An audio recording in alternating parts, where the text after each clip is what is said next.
Kate Mila-Falcha, welcome to Irish Granny Tarot. It's our Saturday book. We are on part 4 of Dolores Cannon's book. I thought it was upside down. Dolores Cannon's book, The Keepers of the Garden.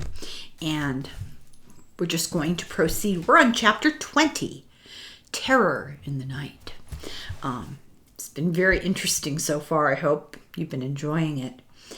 So this book, at this point, is talking about the years about 1984, 1985. That's a long time ago already. We're talking 40 years ago.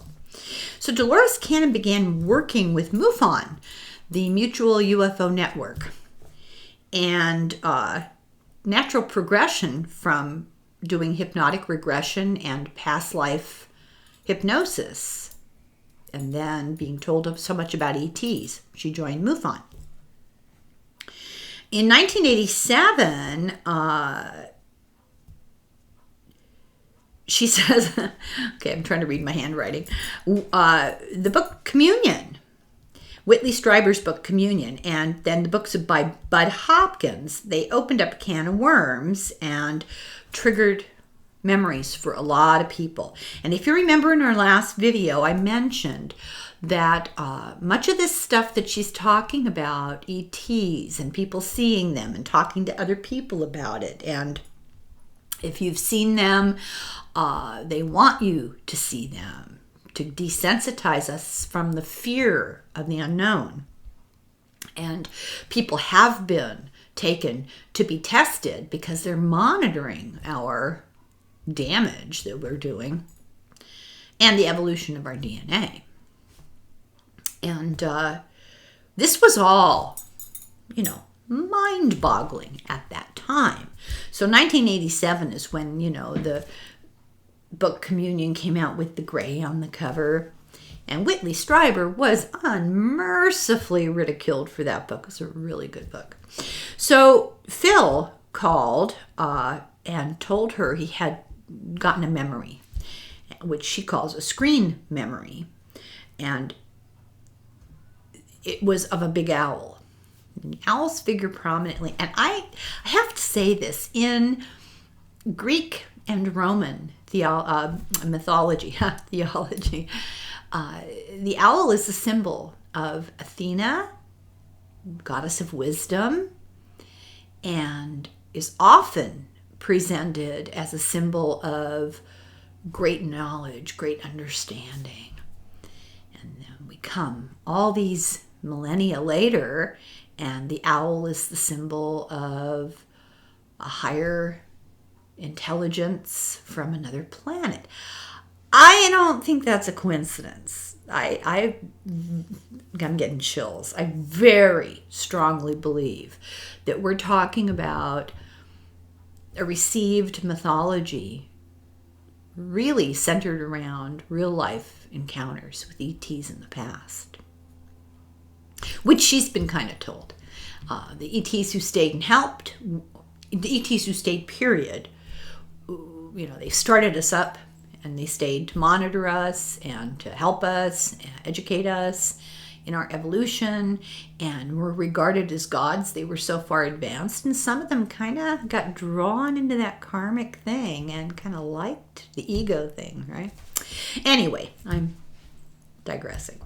So Communion came out, and Phil called and said he had this screen memory. Now, screen memory is you're walking, driving along in your car, and you see a roadblock with people at the roadblock, and you stop, and then you don't remember, you have lost time. When they do regressions and they discover that wasn't a roadblock, that was a UFO, and those were not cops, those people were ETs, and you were gone because you were taken, and but some people will remember an owl instead of remembering a face-to-face with an ET. So Strieber, in his book, also talked about an insect ET. And when he talked about this and Phil read about it, it brought up, negative feelings that really bothered Phil. He recalled a horrible dream that he would have when he was living in Kansas. And the question that's brought forward is, well, was this really a dream?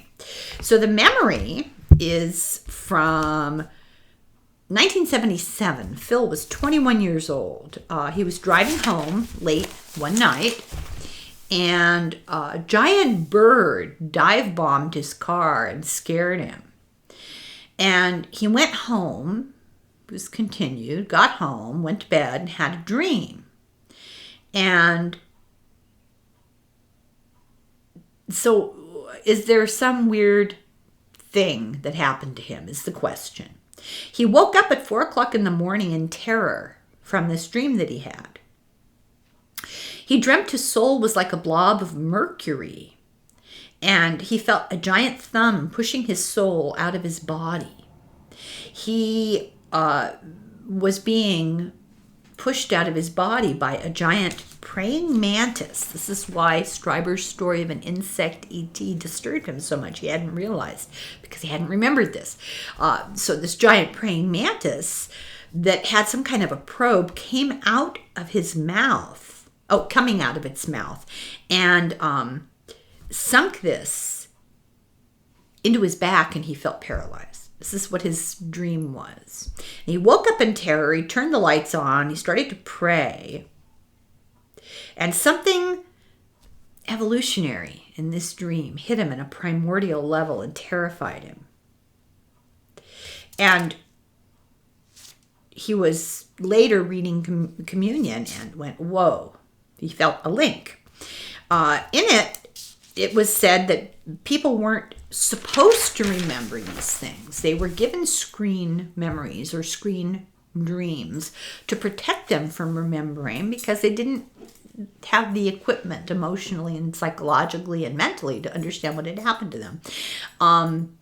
So he was curious if he had buried stuff. He now acknowledged there's something very unusual going on here. I'm not remembering what really happened.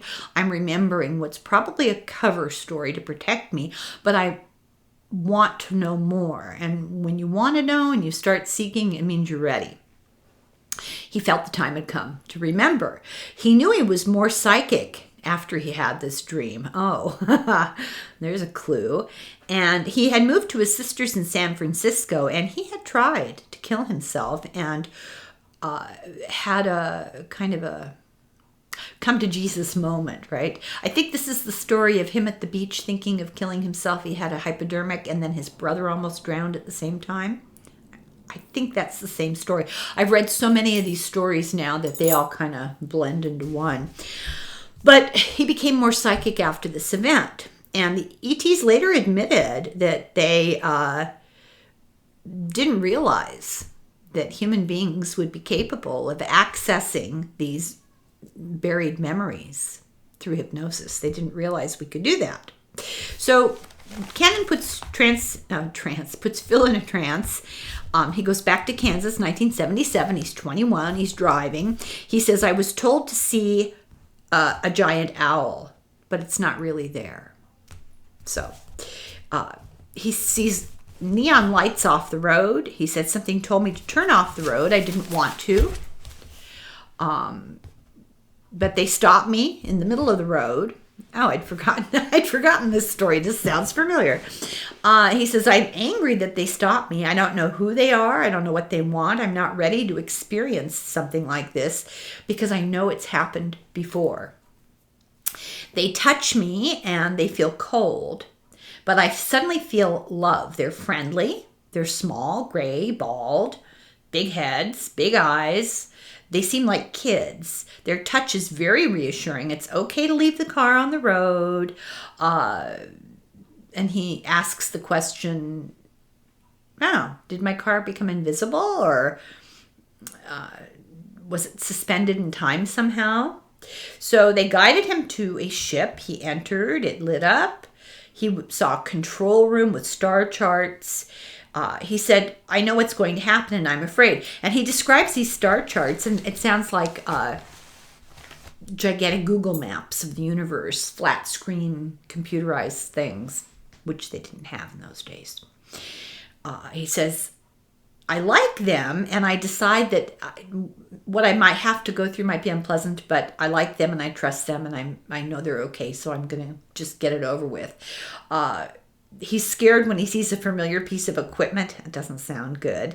It reminds him of dental chair, where he has an arm, and his dad was a dentist, and he says, this reminds me of the equipment my dad used to use. So he knows they're going to take a sample. His clothes, when he goes into the ship, his clothes are off, and he doesn't know how that happened. But they tell him that they took his clothes because they were too contaminated to go inside the ship. He feels lots of love transmitted to him telepathically. He knows it's some kind of energy in his head. He says they put his consciousness in a jar, but they're not going to hurt it. They put a long needle in his back. He doesn't feel it. They removed his consciousness so he wouldn't feel the pain. They used UV light to clean germs off of his body. They tested his eye, his ears, his eyes, his ears, his mouth. They checked his DNA. They want good human specimens to populate the second Garden of Eden, the new Earth. This will be a different place, and the genetic stock to populate the new planet, for those who will migrate after the shift, they want them to be good. It's kind of creepy. So they're making genetic blueprints for new bodies. Oh, sort of skip the evolution, right? They'll have the whole thing already figured out. They're making these blueprints for new bodies to repopulate the other planet for those who choose to reincarnate there in an environment here full of disruption on Earth. So they take scrapings to collect life forms inside our bodies to not have some of them in the new planet. They're going to study them and figure out the good ones and the not so good. And he's told all is one is all, telepathically.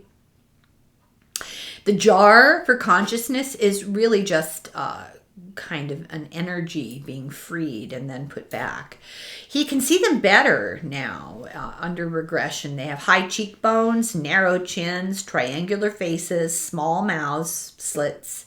Their ears are just holes. They wear dark blue uniforms, a jumpsuit, and he describes the insignia. They have a mantis thing, insect-like creature, which is really a machine with life. So I'm not even going to pretend I know what that means.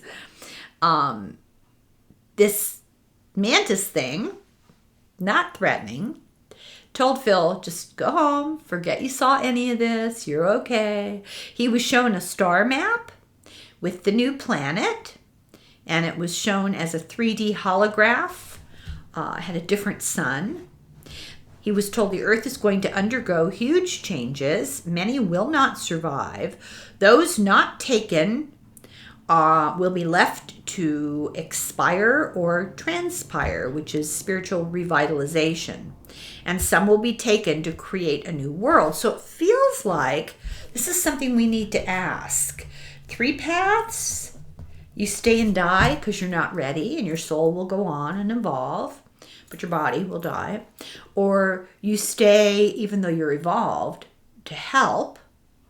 Or if you don't want to do that, you leave this body and go elsewhere. That's the part I'm not sure. Do we take our body or we don't need it? I'm unclear about that.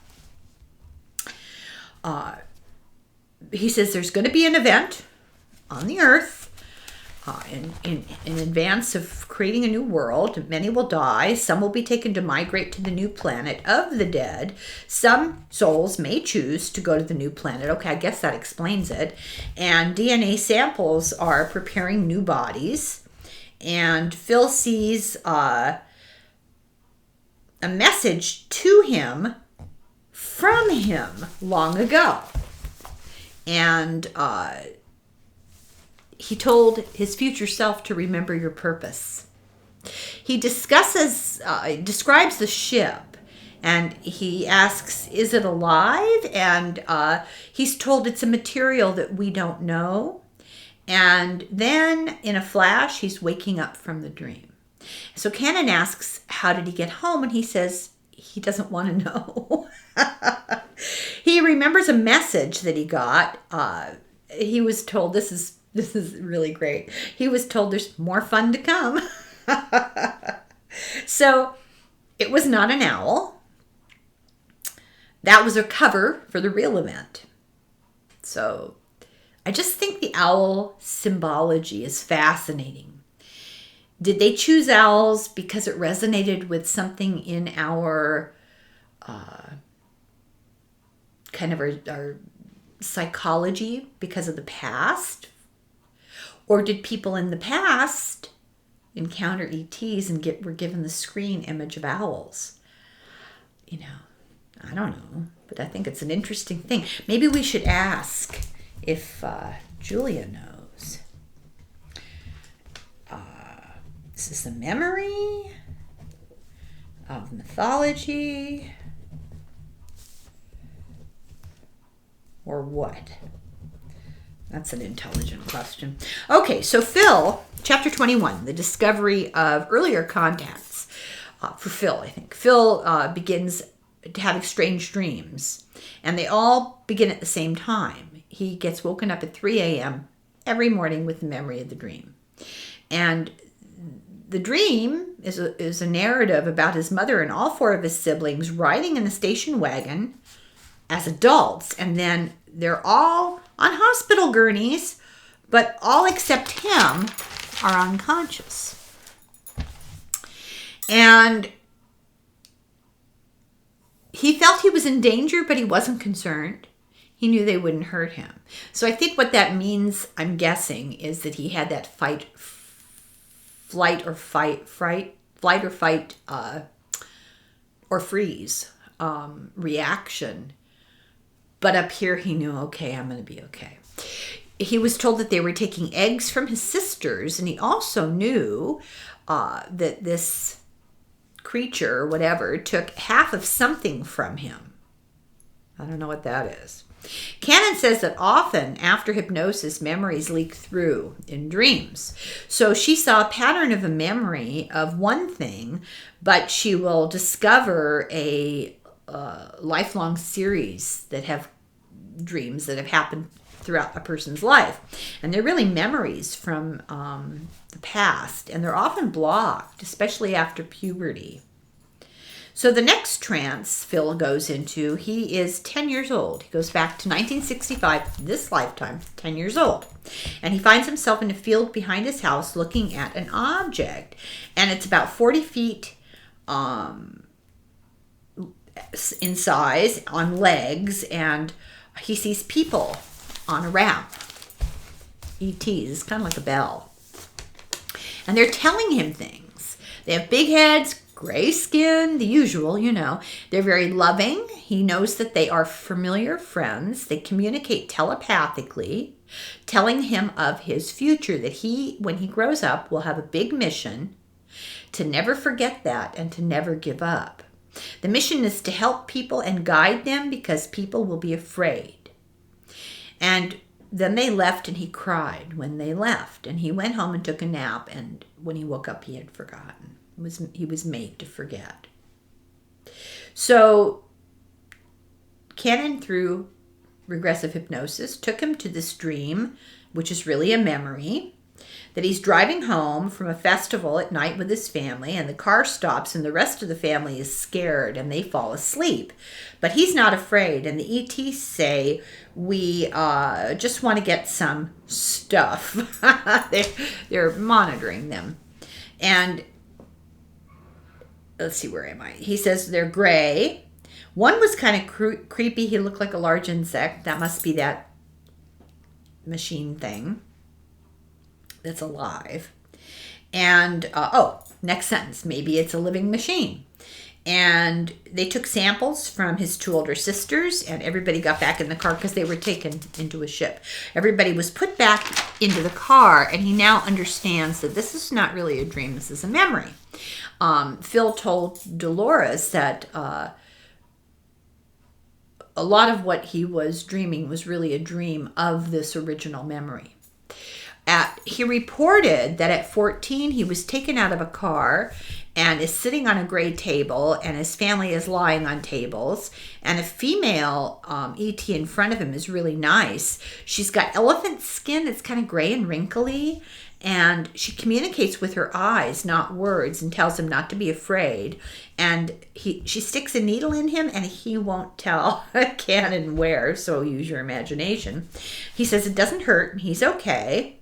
And he met the pilot of the ship, the ET pilot, and he said they joked around and laughed together, and this pilot looked more human than the gray people did, except he had big slanted eyes. He had very light hair. He wore clothes. He was friendly. He explained the controls to Phil. He let him light up the controls by moving them. The pilot explained with terms that Phil didn't understand anything that he was saying. The pilot described how the ship was powered directly by energy.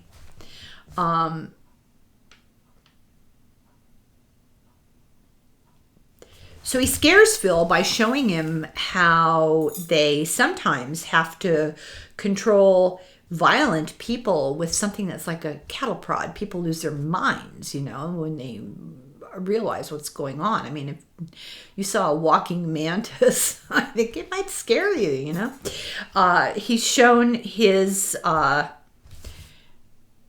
me see here. What did I say? Oh, he's shown the energy that's around the ship. The ship carries the energy, and it surrounds the ship and helps it to move. He's shown a little black box. Again, this is sort of an owl experience. He's told that he made it long ago when he was part of another race, and that it's part of his heritage. Phil is the only one who can open it, and he can open it with his mind, so he has to be ready. He has to be able to manipulate things with his mind. There's lots going on in the ship, lots of bustle, little gray guys doing stuff. Next thing he knows, he's driving home, and he says this was real, but it returned in dreams as a memory. Or the memory returned as a dream. So moving forward in the trance, he sees he has a deep hole in his side. And he said something was once put in there, and now it's been removed. I don't know if there's further description. Don't remember reading this. So, it was a small tumor, and it was potentially caused by a metal ball, and the tumor was removed to study his immune system. So they put something in there to stimulate the growth of a tumor to study his immune system. It's very interesting. And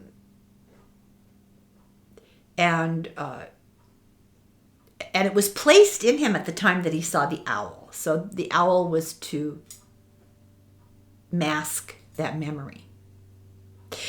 The little thing in him caused nausea, imbalance, slurred speech. It was in the area of his kidneys, and it had to be removed. It was important for them to learn about what went on with him for, quote unquote, things to come. He now admits when he was 14, the needle went into his testicle and she took samples. So he was embarrassed to talk about it.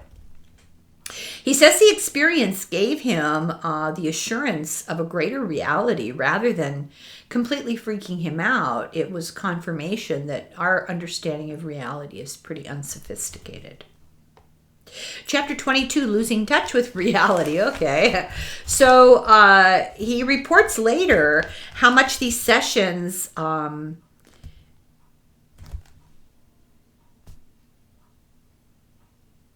Oh, how much they disturbed him. He was thinking, God, am I losing my mind? He felt fear, which had been suppressed because the aliens told him it should be suppressed. He felt dread and out of touch with our reality because he resisted all of this. He resisted all the changing comprehension of our reality. Cannon says that she was really worried about him. She was worried that he might try to kill himself again. But he reassured her. He told her this is too important to walk away from. I can't do that. I can't close it off anymore, and I can't just think I'm going to end it. It won't work. And Cannon said to him, well, we can stop. If this is causing too much emotional upset for you, psychological upset, we can stop.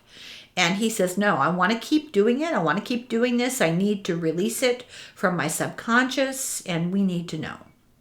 So they have a discussion of his state of readiness, and even though his psyche is sort of fragile, he acknowledges to her that this is hard, but I need to do it to grow. And it will challenge me psychologically, and I need to do it to grow. So he says, I have to continue. I know when to quit.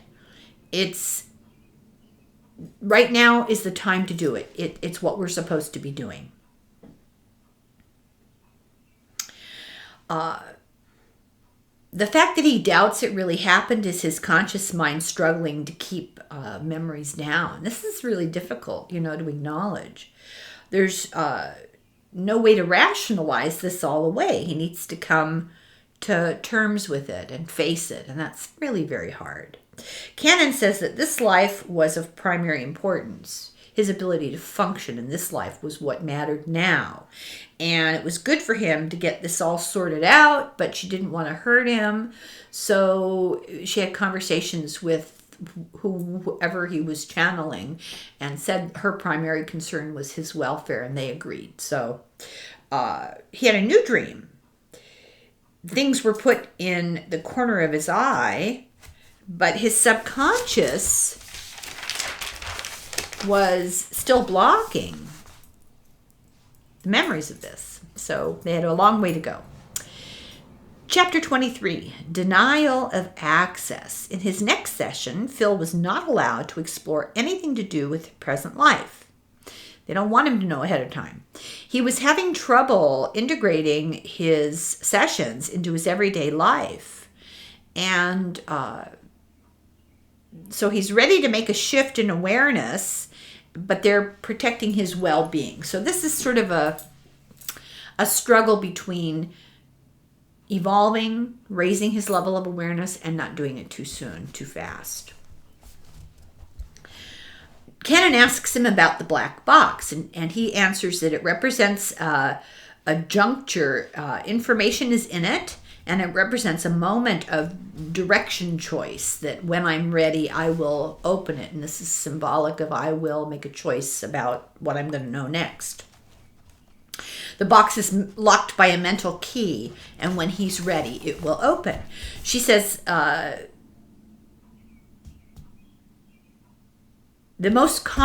she asks him, what's the most common type of ET on Earth? And he says, well, there's a humanoid form of ET on our Earth that's distantly related to us. And the Greys are volunteers. Their eyes are so big they collect light in a broader spectrum, which is why their eyes are so big.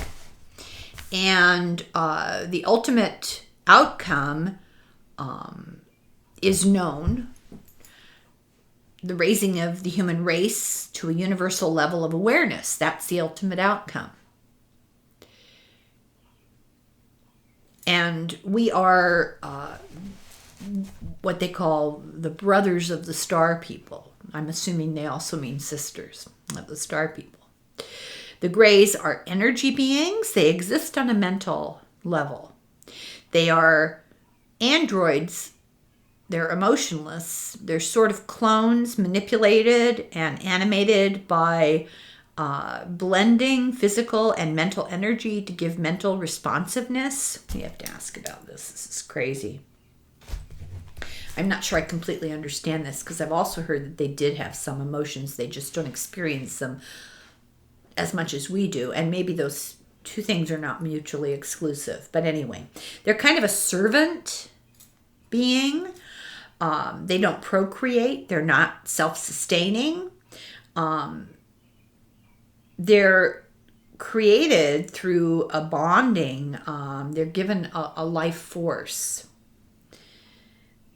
They don't communicate with humans really. They respond to human emotion with empathy, but they don't interact with intellect.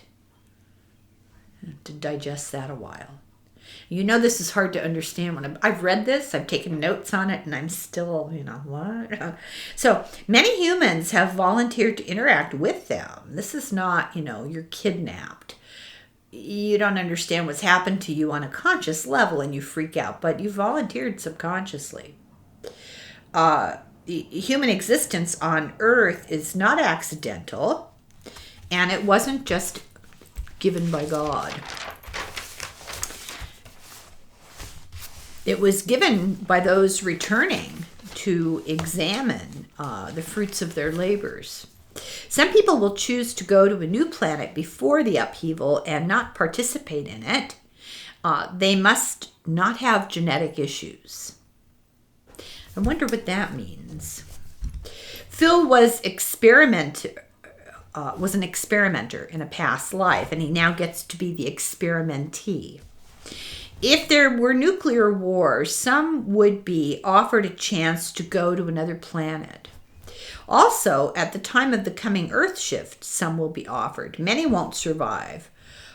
Some will want to relocate, and some will want to simply peace out and spiritually evolve elsewhere.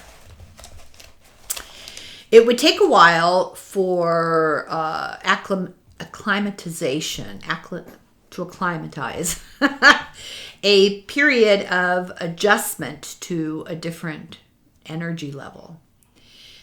The energy of the new planet would actually participate in healing that difference.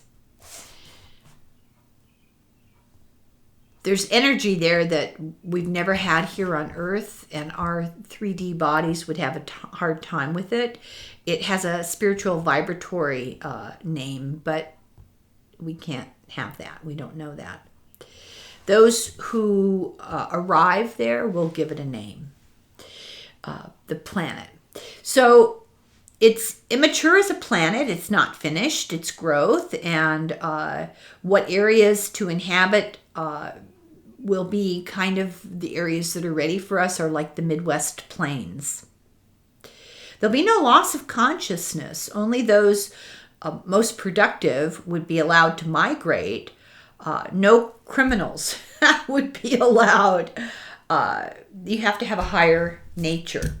Some people will be left here to clean up the mess. They volunteered to clean up the mess with the help of light beings and ETs. It'll be difficult.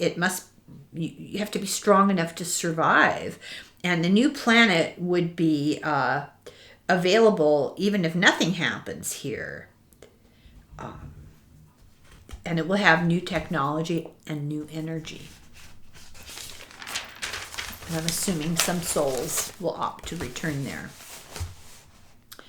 There's no point in us trying to build ships to interact there.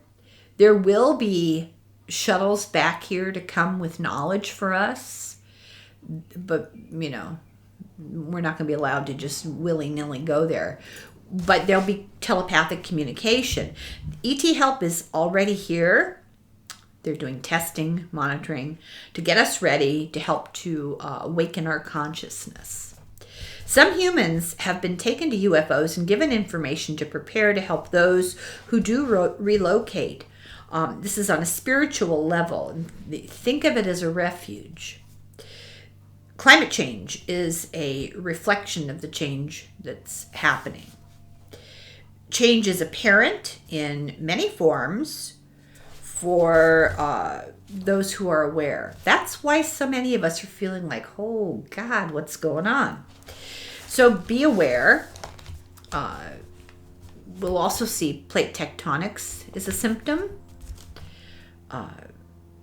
The electromagnetic field around the Earth is in flux, and the plates are realigning with a new polar alignment. And she's told that some cattle mutilations are the misuse of energy on the part of certain individuals for excitement. So this is a sick thing. It's a pathological thing. But some are genuine ET actions to get biological and immunological, physiological makeup of the animals for study, because they're part of the plan. They're testing to see which animals to take with us, or whoever. So it's the ET's attempt to improve our immunological system to be disease resistant, but will have a more perfect spirit, requires a more perfect body. It's not intended to harm. It's intended to eliminate disease and old age, and the ability of the body to function helps spirit to do its work. The ETs cause the UFO experience to the ET experiencer to forget, to keep it away from the conscious mind. They use a form of hypnosis, but that form that they use is on a spiritual level.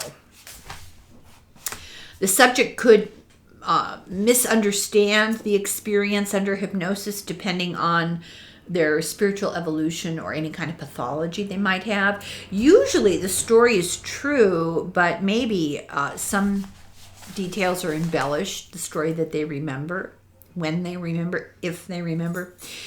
Chapter 24, Mysterious Black Box. So months later, Phil called and told Dolores Cannon that he had dreams and he knew more information needs to be gotten out, and he thinks that the information he needs to give her has to do with the black box. In his dream, he's on the ship with a blonde ET who offers him the black box and tells him it's just time to decide or set it aside to await the proper time. And then there's a flash of light and the beings are all happy and there's love and joy. And so apparently he opened it. So what was in the box? They put him in a trance to find out. So he's in front of these guys with the box and he realizes that so much information it can only access most when he's no longer in the physical form. And he now can only have some information and realizes this, and the drawer pops open and there's a stone in it and he stares at it and it unlocks part of his mind. There's a bright white light. And now my pen ran out and the only pen I could get was green and I can hardly see the writing. I didn't realize it was so bad, so please bear with me. They tell him, you've learned well. You have a new awareness and a new channel open to you. In your previous life, you abused this and it's been denied until now in this life. So you would experience the lack, the denial, and realize the power of awareness. He breached universal rules about information not to be given, and therefore, his right to these energies was removed. The knowledge, the information, intuitive insight, but now it's all returned. He's at the same point when he lost them the last time. So he was important in the hierarchy of the Universal Council, and he tried to help people to let their consciousness rise by giving forbidden information, but it was forbidden information. And it was not the right time. He broke the rules, and because he misused it, so he was denied the energy to experience the lack of it. You have come full circle, he's told. Now you can decide to stay or go. And Cannon asks, can we advance to when you're pure energy and still make mistakes. And